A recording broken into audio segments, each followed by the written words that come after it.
I think কম বেশি সবাই আমরা এই সমস্যার মধ্যে দিয়ে দিচ্ছি।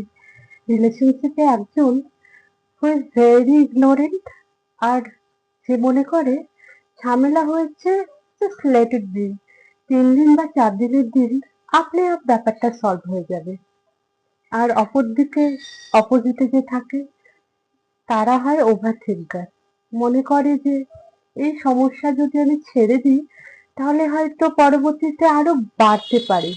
ইটস বেটার তখনই আমরা ওই টপিকটা নিয়ে কথা বলি, ওটাকে সলভ করি, তারপর শেষ করি। কোনো সম্পর্ক না একদিনে শেষ হয় না।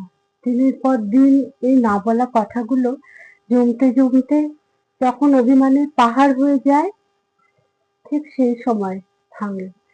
ঝগড়ার পরে ফোন কেটে ঘুমিয়ে পড়া, এভাবে কোনো প্রবলেম সলভ হয় না। রাদার ওই মানুষটি হয়তো তোমাকে কমপ্লেন করাই বন্ধ করে দিতে পারে, আর ধীরে ধীরে সে কিন্তু তোমার থেকে অনেক দূরে চলে যাবে। তো তোমার কাছে এই রিলেশনশিপ সত্যি ইম্পর্টেন্ট হলে, at least try to listen your partner.